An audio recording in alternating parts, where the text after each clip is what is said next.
The Climate Action Reserve is the most experienced and trusted offset registry to serve the carbon markets. As more organizations look to combat climate change and support environmental projects with true integrity, they turn to the reserve to foster real solutions and reductions in greenhouse gas emissions. We are excited to kick off the second series of Carbon Connection and feature external partners with insights and expertise in particular climate sectors and topics across the carbon market. I am your host, Lauren Napuk, and thank you for joining us.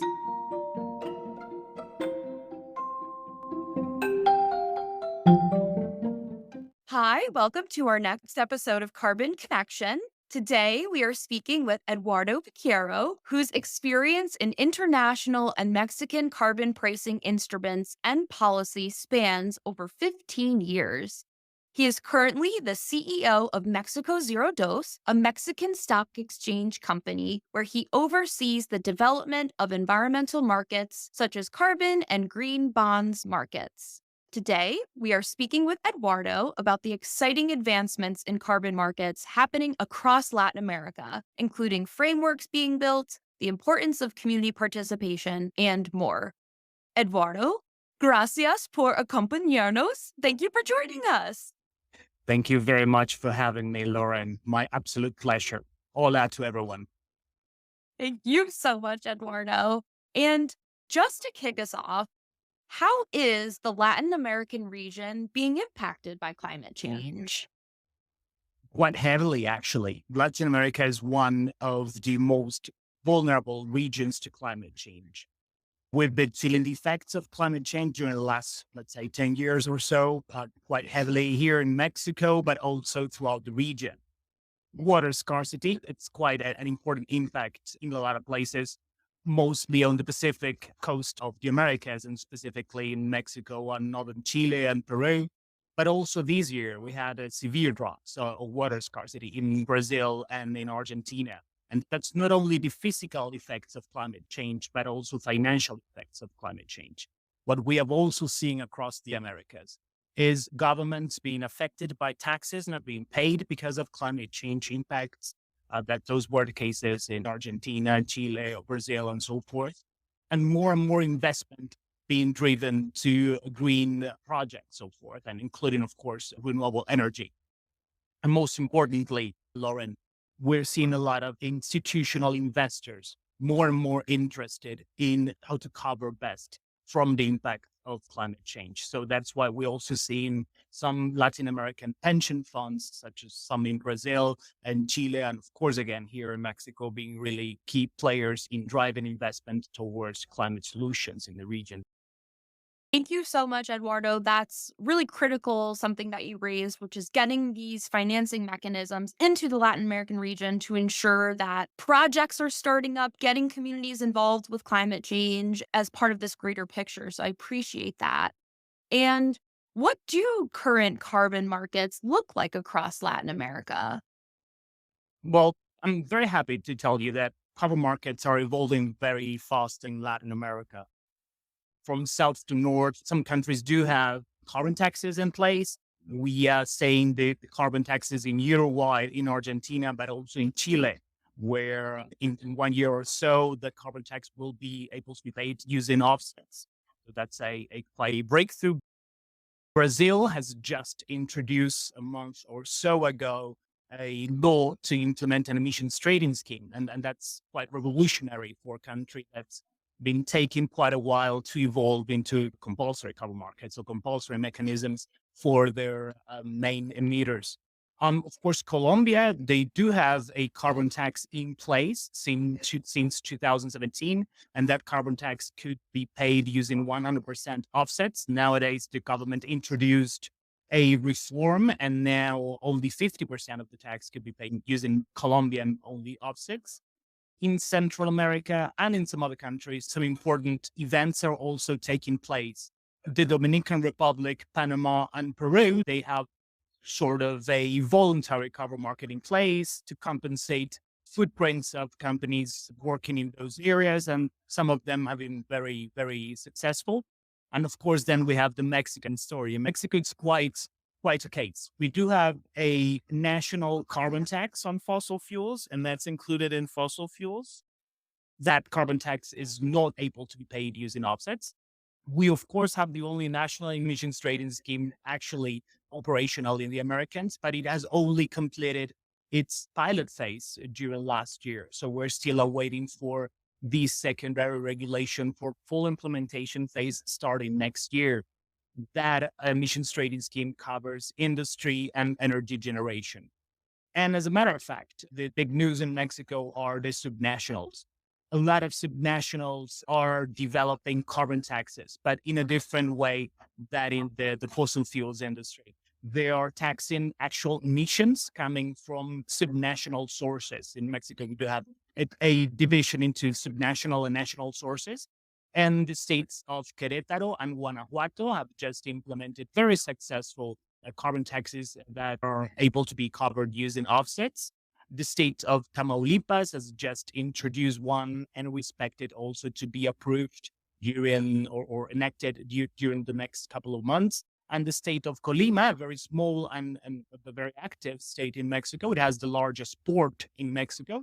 They have just also announced they will introduce a carbon tax. Some other states, they do have a carbon tax, but they don't have a compensation mechanism, such as Zacatecas or Durango, or even the state of Quintana Roo, where Cancun is based. They do also have a carbon tax, but in those cases, offsets are not allowed. So this is a macro trend. We see that coming in Mexico. We see that also that some other jurisdictions in the Americas are looking into what's going on in Mexico. So I'm actually quite sure that we will see more mechanisms like this in, let's say, Argentina or Brazil, or even in some places in Colombia that they're following the events here in Mexico. Thank you so much, Eduardo. That's really exciting to hear about all the advancements that are happening. And then looking at Mexico as such a strong example of market development from the ground up. And then these other regions being able to look at Mexico as a sounding board for future developments. And I was wondering if you could actually touch on that a little bit. How other countries in Latin America are looking to Mexico as an example, and are there any potential linkages you see between Mexico, other LatAm countries within the carbon market? Well, yes and no. Why is it that I consider it to be a yes first? Some of the subnational mechanisms, they include certain types of offsets. They are not being developed in Mexico as of today. So we don't have enough offsets to cover those mechanisms. As a matter of fact, this year, for one of the states, international offsets were used for the very first time to offset emissions. So, and those were Latin American offsets. So I can see that also moving forward in Mexico. What we see in Mexico is an overlapping between the mandatory or compulsory and voluntary mechanisms. I do see a lot of projects coming on in Mexico, and that's something that the rest of the region is also looking quite interestingly. And I do see a lot of what's going on here in Mexico in terms of forestry moving south. I do see the reserves protocol being adapted to Guatemala. I expect that also to be adapted to some other places in the rest of the Americas. And that's also a leading role Mexico has. And I do see a different kind of projects also being developed in some other countries. I do see, of course, conservation in the Amazonia region as a very important project for Peru or Brazil or some other jurisdictions. And it's never to forget that some countries in Latin America are very, very important in terms of capital and some other commodities production. So I do also think that biogas production in those jurisdictions are also a very important opportunity. The reason why Mexico is not an example for them, it's that our federal, or let's say sort of adapted federal means of government, it's not exactly the way some other jurisdictions are being governed as of today. So I do expect some other jurisdictions to develop their own carbon solutions. But I think that the Mexico's example, it's very important for subnational jurisdictions, that there's always a way for subnationals to be active in terms of climate change. And for that reason, Mexico is not only the example, Lauren, I do think that we'll always look into California as a leading role in the rest of the Americas. Thank you so much, Eduardo. I really appreciate that response, especially because I think across the carbon market, regions being able to lend on each other for expertise and lessons learned so that we have more robust market mechanisms out there and higher quality carbon credits and offsets in the market. So I really appreciate that. And you touched a little bit on the different types of carbon projects that we see across Latin America. And I'm wondering if you can share a little bit more about the carbon projects you see on the rise, and some of these economic and social impacts that are also coupled with carbon projects. Sure. Let me tell you that even though Latin America is a region most of the time, opportunities do differ between countries. So, with that being said, one important sector that we need to be attentive to is biogas in general. So, livestock, and not only livestock, poultry production in the Americas is quite extensive, and that's a very important opportunity for new biogas generation. And most importantly, Lauren, a very big problem we do have, almost all countries, is waste management. So landfill gas is a very important opportunity, not only here in Mexico, but throughout Central America and almost every country in Latin America. And of course, I would also turn to forestry, not only improved forest management, but also conservation activities in the Amazon region and so forth. And let me tell you something, also soil carbon coming from soil conservation and advanced agricultural practices. That's also very important opportunities in some of the countries, some of them, not all of them, but some of the countries, mainly the large industrial countries, let's say Argentina or Uruguay or Brazil. But we need to look very deeply into what kind of practice are we talking about. And then we have the regular industry. The US is right now working on a cement protocol. I do think that green cement is another opportunity for some of the countries in the region. I would point to, let's say, Dominican Republic, of course, Colombia. Well, Peru is a quite important cement production hub for the region, and then Chile, Argentina. I would definitely look there. And let me tell you something. Also, renewable energy remains in some of the countries an opportunity. I would look into those countries with the lower renewable energy share. Let's say, I won't name any country in particular, but there are some opportunities still in which renewable energy would seem to be an additional at a first glance. So yes, opportunities are there. We need to take them to market. We need to monetize them. Latin America has been quite slow during the first 2 decades of the carbon market. And now I do think that it's our time to bring new carbon project solutions there from investors. So my call is for all parties throughout the Americas to reach to the reserve and adapt protocols and start production offsets and bring them to investors. That is so exciting, and I really appreciate those sentiments, Eduardo. It's really inspiring to hear all of the action that's happening across a variety of sectors. You mentioned cement, biogas, renewable forestry. There's a ton of opportunity out there, interest and investment. It seems like the time is now, and we really need to capitalize on that. So I really appreciate you sharing that. And now that we know the sectors that are out there and growing across Latin America, how do we ensure community participation in project development and design, which is so important to developing carbon projects? Wonderful. Well, it's important to note that land tenure in some of the countries of Latin America is still an issue. So communities are still owners of portions of land. So especially in Mexico and in some Central American countries, when developing a carbon project, involvement of communities, it's crucial. So clear and shameless communication with communities, it's something that it's much appreciated from all actors in the carbon markets. There have been a couple of cases up there, of course, of projects that were not developed properly and not informing the community in terms. But let me tell you something, Lauren, that's only a very small portion of those projects out there. And 100% sure that most of the projects are integral and they comply with most of the social safeguards. So in the case that I know the most is the reserve. We are the reserve. We count the best protocols in the market. And that's why our mission is to bring them out there to other South American countries. But in some other regions, communities differ in what we believe communities are. For Central America and Mexico, we do have a very large portion of farmers and very wealthy and prosperous farmers in Brazil or Argentina and in some other areas, and even in Colombia or even in here in Mexico. So approaching them, it's a different story. They need to be addressed, of course. Yes, it's a different public, of course. So we need to tune into a specific message for all communities and know exactly how to bring them on board into the carbon market. So thinking Latin America as only a region with only some characteristics would be a mistake. I would address country per country.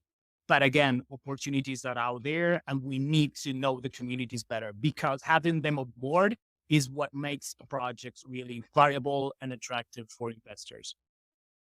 Absolutely. Thank you so much, Eduardo. I think you highlighted a very important piece of this, which is looking at country by country and understanding that each country has different standards, different mechanisms of how they work. And we need to be speaking with the people of the country to develop these protocols. So I really appreciate that.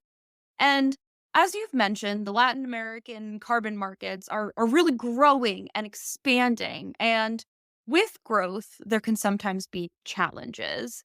So I was wondering if you can share a little bit about what are some of the major challenges that the Latin American region might be facing as it's developing carbon markets. Lauren, from my point of view, the main challenge is that we are not transitioning fast enough. So we are transitioning from being a just a sole seller of emission reductions, just a provider in the market, to be a provider and a buyer. So we are the demand and the offer. That's quite important to note, because some countries are out there and are already demanding offsets, such as Colombia, for quite a while. But we need to move faster in that direction. So we still don't have enough projects ready. And I'm all for nature solutions, but we also need technology solutions. We need more and more biogas projects. We need more and more industrial related projects in the Americas, and mostly in Latin America. So my concern is that we need to do more and time is running out. So we need to bring more companies on board. We need to bring more buyers on board. We need to bring more academic institutions on board and developing the protocols and solutions we need for every country. Thank you. And to dovetail off of that, do you have any thoughts on how we bring more actors and more folks in? And how do we tackle this roadblock so that we can build up Latin America as provider and buyer? We need to bring action to a country level. So, as a matter of fact, carbon markets for some of the countries in Latin America, it's been quite a developed country thing. So we need to bring action at the country level. That's why we're always here at the exchange looking very closely to developments in every country as a singular basis. So I think that we need to involve local institutions. And the main barrier that we face in all countries alike is, number one, information, the lack of information in Spanish. And that's another barrier, language. So that's something what we need to address. And the other one, it's capacity building. We need to build more capacities in all countries alike. Capacities not only to understand carbon markets, but to develop a new project. And from financial institutions and of course government, we need to bring all them in. We need to buy the companies in. We need to buy governments in. We need to help them in. That's the only way forward. And that's what we work very closely with all those actors at the same time. Thank you, Eduardo. That's really helpful to understand how we break down some of these barriers. So, really building the capacity of these organizations and countries and getting more resources out there in Spanish, which I know us at the Reserve are really working towards as well, because it's essential and critical piece of this. It And is. looking out of challenges, what are some opportunities and expectations and things that you're excited about around the Latin American carbon market and moving in the future? Well, that will be twofold. Number one is I'm quite happy that regulation is finally moving forward. It doesn't matter if it's national or national, but it's finally taking pace. So not only here in Mexico, it's at a national level. And let me tell you that at least 4 or 5 new states in Mexico are thinking about a carbon tax, including some of north of the country, quite important, quite industrial. So that would add a lot to the demand. I'm also very happy to see what's going on in Brazil. So I would expect, and I bet that we will see the regulation on the ETS being enacted before COP. So that's quite a challenge. And that's definitely happening, Lauren. And I do think that some other countries will also move forward in a short while. I would expect some action at the subnational level in Argentina. I would expect also some other Central American country developing new carbon market regulation. And from the offset side, that would be the other side. I would expect more and more development of our protocols and the reserve being very active to adapt protocols and developing new protocols for nature-based solutions in Latin America. And I would also look to some other standards. Of course, the Colombians have been very active developing carbon standards, and that market's been quite an example for some other regions. So I would expect more to come, and on the offset side. And from which sectors, of course, biogas, we need to see nature-based solutions. And I would also point out to renewable energy, Lauren. That's awesome. Thank you, Eduardo. I really appreciate you helping us understand what the future of Latin Americans' carbon market can really be looking like. And before we close today, Eduardo, I really just want to first thank you so much for all of your time, expertise, and the fantastic work that you're doing at Mexico Zero Dose. And want to leave you with one question, which is if there is anyone that might be new or entering the carbon market in Latin America and are seeking advice, what's maybe one piece of advice you might give this person or organization? My piece of advice would be to take your time and look to every opportunity quite deeply and try to focus on the low hanging fruits. There are a lot still out there. Don't look into very complex solutions as of today because we still have a lot to do at the conventional side. So let's look into forestry. Let's look into biogas. Let's look into, of course, livestock landfills. Those are the low hanging fruits in the region.